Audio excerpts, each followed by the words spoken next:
माय माऊली नमस्कार. 18 पुराणातील एक पुराण श्री स्कंद पुराण अभिवाचन करत आहे. भाग 6.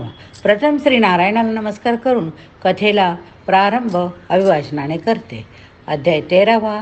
राशी नक्षत्र निरूपण. महर्षी लोमश म्हणाले, परमेष्ठी ब्रह्मदेवाने ज्यावेळी हे जग निर्माण केले तेव्हापासून कालचक्र राशींनी युक्त असे सुरू झाले. त्या 12 असतात. त्याचप्रमाणे नक्षत्रे सुरू झाली. ती 27 असतात. कार्यसिद्धीसाठी ती निर्माण केली. या सर्व राशी नक्षत्र यांनी युक्त असे हे संपूर्ण जगाचे कालचक्र कालानेच निर्माण केले व ते ब्रह्मपर्यंत चालू राहणार. सृजन, परिपालन, हनन म्हणजेच उत्पत्ती, रक्षण, संहार हे सर्व या कालाद्वाराच बद्ध आहेत. हा कालच आणि बलवान आहे, अतिबलवान. सर्वांच्या सुरुवातीला कालच असतो. तो लोकनायकांचाही नायक होते. याच्यानंतरच सर्वांची उत्पत्ती झाली. त्यानंतर सृष्टी उत्पन्न झाली. सृष्टीनेच लवानेच क्षण निर्माण झाला. निमिषाची उत्पत्ती क्षणापासून झाली. हे निमिष प्राण्यांच्या उत्पत्तीसाठी सदा उपयोगी पडते. 7 निमिषाचे एक पल तर 15 होरात्रीचा एक पक्ष होतो. 2 पक्षाचा एक मास, 12 मासाचे एक वर्ष होते. या कालाच्या ज्ञानाबद्दल ज्याला जिज्ञास असेल त्यांनी विद्वान पुरुषांकडून ते प्राप्त करून घ्यावे. प्रतिपदा तिथीपासून पूर्णमाशीच्या समाप्तीपर्यंत एक पूर्ण पक्ष होतो. म्हणूनच त्या तिथीला पौर्णिमा म्हणतात. ही तिथी देवांची परमप्रिय तिथी होय. ज्या तिथीला चंद्र मुळीच दिसत नाही ती तिथी अमा म्हणजेच अमावस्या मानली जाते. ही तिथी अग्नी, वायू यांना तसेच पितृगणांना अत्यंत प्रिय असते. असे हे 30 दिवस पुण्यकालाने युक्त असे असतात. मासातील ह्या 30 दिनांची विशेषता आता सांगतो. योग्यांना व्यतिपात, उडुगणांना श्रवण, तिथीमध्ये अमावस्या, पौर्णिमा, संक्रांती या दान देण्यासाठी पवित्र मानतात. भगवान शंभूची प्रिय तिथी म्हणजे अष्टमी, दर गणेशाची चतुर्थी, नागाची पंचमी, कुमारस्कंदाची प्रिय तिथी षष्ठी, भास्कर भगवान सूर्याची सप्तमी तर चंडिकेची नवमी, ब्रह्मदेवाची दशमी, रुद्राची एकादशी, भगवान विष्णूची द्वादशी तर अत्तंक यमराजाची त्रयोदशी, शंभूची चतुर्दशी प्रिय तिथी असते. महिन्यातील कृष्ण पक्षाच्या अर्धरात्री असलेल्या चतुर्दशीला उपवास जरूर करावा, कारण ही अतिश्रेष्ठ अशी मानली गेली आहे. ही भगवान शिवाचे सायुज्य घडविते. शिवरात्री ह्या नावाने प्रसिद्ध असली ही तिथी सर्व पापांचा नाश करते. फार पूर्वीच्या काळी घडलेली कहाणी आहे. एक विधवा ब्राह्मणी होती. ती अतिशय चंचल होती. ती पापी माणसाजवळ राहत असे. पुढे तिला एक मुलगा झाला. तो अतिशय वाईट होता. त्यामुळे त्या पाप्याला सर्व धर्माने बहिष्कृत केले होते. दुराचरण करीत असताना असाच एकदा एका शिवरात्रीला सहज तो एका शिवालयात भगवान शिवाच्या जवळ जाऊन बसला. शिव सानिध्यामुळे त्याला शैव शास्त्र निर्माण श्रवण करण्याची इच्छा झाली. तसे स्वयंभू शिवलिंग रूपाचे महात्म्य त्याने श्रवण केले. नंतर तो तेथेच बसून राहिला. अशा तऱ्हेने त्या दिवशी शिवरात्री त्याच्याकडून जागरणे केले. या पुण्याच्या बळावर त्याला पुढचा जन्म पुण्यमय अशा ठिकाणी मिळाला. नंतर तो चित्रांगणाचा मुलगा भूपालेश्वर हा झाला. याचे नाव तसे विचित्र वीर्य होते. तो अतिशय सुंदर होता. त्याचे मोठे राज्य होते. तरी तो शिवभक्तीपरायण असाच होता. शिवरात्रीला तो शिव सानिध्यात असे व अशाच प्रकारे शिवाच्या ध्यानात परायण करून तो स्वर्गलोकी गेला. या लोकातील ज्ञानी असो पशु असोत शिव त्यांना प्राप्त होणे सुलभ असते. शिवरात्रीच्या एका दिवसाच्या उपवासाने त्याने परमोत्तम ज्ञान प्राप्त करून घेतले. सर्व प्राणी मात्रात समभावाने वागून निरंतर सर्व भूतात्मकता हे ज्ञान प्राप्त करून प्रपंचरहित होऊन या दुर्लभ ज्ञानाने त्याने शिवसायुज्यत्वा स्वरूपी मुक्ती प्राप्त केली. दाक्षायणी सती प्रजापती दक्षाची कन्या हिच्या वियोगाने ज्यावेळी शिव दक्ष यज्ञाच्या विनायाचा विचार करीत होते त्यावेळी त्या कार्यात वीरभद्र याने मदत केली. तो हाच राजा होय. हे विप्रवृंद पुरातन कालापासून शिवरात्रीचे महात्म्य जागृत हे व्रत करणारे भरत, मानधाता, दुमारी, हरिश्चंद्र इत्यादी महाराज राजे होऊन गेले. त्यांनी सिद्ध प्राप्ती केली. अध्याय 14 दान प्रशंसा वर्णन आपण आता बघूया. म्हणाले 3 प्रकारचे द्रव्य उत्तम असते. शुक्ल, मध्य, शवल, अधम द्रव्य कृष्ण असते. श्रुती सांगते शिष्य किंवा कन्या यांच्याकडून मिळालेले द्रव्य शुक्ल असते. व्याजाचे, वाणिज्याचे, कृषीपासून मिळालेले व यांचित केलेले असे जे द्रव्य असते ते शवल द्रव्य मानले जाते. दूत खेळून, चोरी करून, अतिसाहसाने मिळवलेले व्याजाचे कृष्ण द्रव्य होय. श्रद्धेने जो शुक्ल धनाने दान करतो तो तीर्थपात्र प्राप्त करतो, त्याला देवत्व भाव उपभोगायला मिळतो. राजस्भावाने शवल धनाद्वारा दान केले तर मनुष्यत्वाचा उपभोग होतो.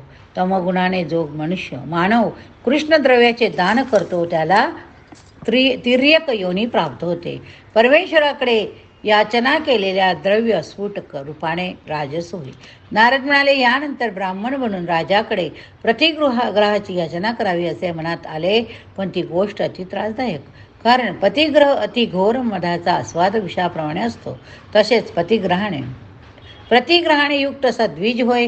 म्हणून मी त्या प्रतिगृहाच्या या पापापासूनच निवृत्त झालो. मी असा विचार केला, ही भूमी सदा राजाच्या स्वाधीन असते. जर मी धर्मवर्माकडे जाऊन या मेदिनीची याचना केली तर तो ती देईलही. पण म्हणूनच मी पुन्हा विचार करतो की या दोन्हीपैकी कोणत्या उपायाने हे स्थान स्वायत्त करू.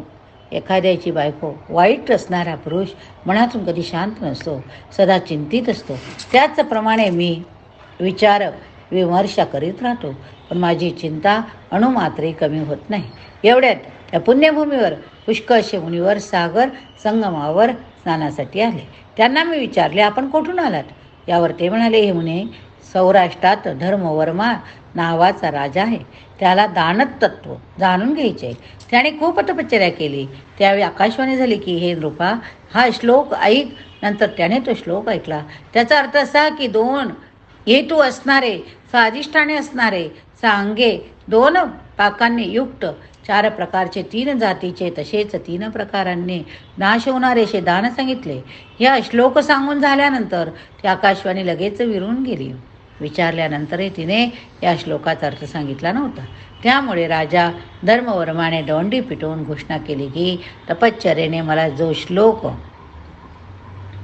प्राप्त झाला त्याचा उत्तम बरोबर अर्थ जो कोणी विद्वान मला सांगत असेल त्याला मी 7 गायी, तेवढ्याच भाराचे सोने, तसेच 7 गावे देऊ करेन. ही घोषणा ऐकल्यानंतर शेकडो विद्वान येऊन त्यांनी या श्लोकाचा आपापल्या परीने अर्थ लावण्याचा प्रयत्न केला, पण त्याचा प्रयत्न काही सफल झाला नाही.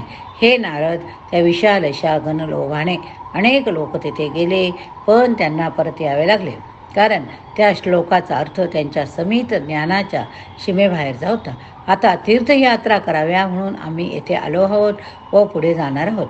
नारदांनी विचार केला. मुनींनी मला मोठी आनंदाची बातमी सांगितली. स्थानप्राप्तीसाठी हा उत्तम उपाय मला मिळाला, कारण राजाला त्या श्लोकाचा अर्थ सांगून मी त्याच्याकडून स्थान धन प्राप्त करीन. विद्येचे मूल्य म्हणून ते स्वीकारेन. ते काही यांचित धन होणार नाही, म्हणजेच प्रतिग्रह काही होणार नाही.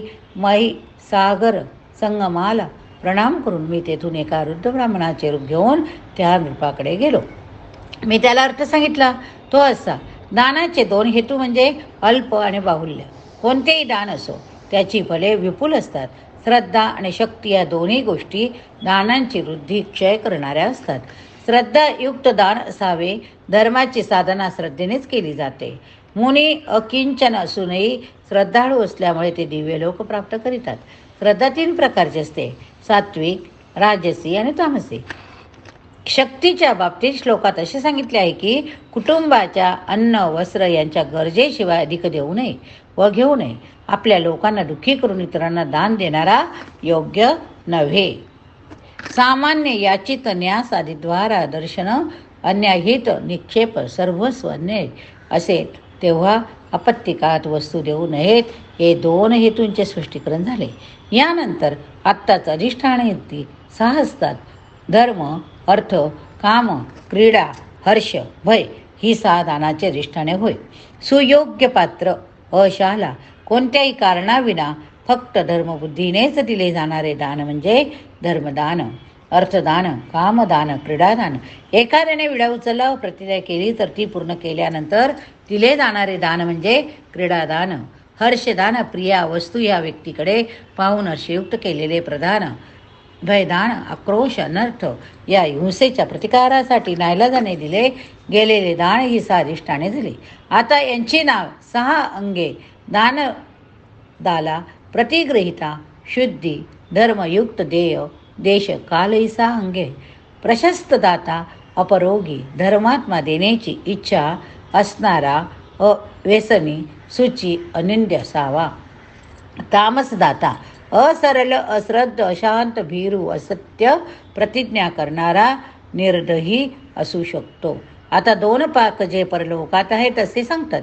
सत्पुरुषांना येथेच भोगावी लागणारी फळे असे 2 पाक सांगतात. यांचे 4 प्रकार आहेत: ध्रुव, त्रिक, काम्य, नैमित्तिक. वेदांनी सांगितले की उद्याने घाट सरोवरे बनवणारे ध्रुव दान होय. आपल्या इच्छेप्रमाणे दिले जाणारे ते काम्य होय.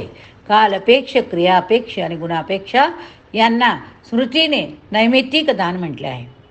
होमाहून वर्जित असे अशा प्रकारे 8 उत्तम, 4 मध्यम, बाकी कनिष्ठ होय. गृह, प्रासाद, विद्या, भूमी, गहू, कूप, प्राण अटक हे उत्तम दान होय. अन्न, आराम, वस्त्र, अश्व, प्रभूती, वाहने मध्यम दान. उपानत घोडे, छत्री, पात्र, दही, मध, आसन, दीप, काष्ट, उपल प्रभृती बहुवार्षिक चरण सृष्टीचे दान होय. म्हणजेच कनिष्ठ दान. आता दानाचा नाश केव्हा होतो? दान देऊन नंतर देणाऱ्याने मनात त्रास करून घेणे हे असुरदान म्हटले गेले आहे. आपणही दिल्यानंतर परत असं मनात विचार आला, अरे रे मी हे का दिलं, दुसरं दिलं असतं तर ते असुरदान होईल बरं का. अश्रद्धेने दिलेले राक्षस दान होय. आक्रोश करून दिलेले वा देणाऱ्याला टोकणाऱ्याने पैशाचे दान होते. म्हणजेच याची फळे मिळत नाही. हे राजा, असा हा या श्लोकाचा विस्तृत अर्थ आहे. तो साधू वा असाधू ते ठरव. राजा धर्मवीरमा म्हणाला, हे मुनिवर, मी आता कृतकृत्य झालो. माझा आपणाला नमस्कार असो. आपण कोण आहात? आपण काही सामान्य दिसत नाही. कृपा करून आपण आपला परिचय करून द्या. त्याला मग मी नारद असून स्थाने इच्छुक होऊन मी येथे आलो आहे. जरी भूमी आणि द्रव्य देवांचे असले तरी तो जो राजा असेल त्यांच्याकडे यातना करायची असते. कारण राजा ईश्वरूप मानला जातो. तो सर्वांचे भरण पोषण रक्षण करतो. तो अभय देणारा, म्हणून मी तुझ्याकडे दान मागत नाही असे सांगितले. राजाने नारदांना सर्व राज्याचे देऊ केले आणि म्हटले, मी तर ब्राह्मणांचा सेवक, मी यापुढे आपली सेवा करीन राहीन. पण नारदाने फक्त 7 ग्रामे घेतली व शेष राजाला देऊन टाकली. या ठिकाणी हा अध्याय संपला. पुढील अध्यायात आपण बघूया सुतनु नारद संवाद. हर हर महादेव शंभो, हर हर महादेव शंभो.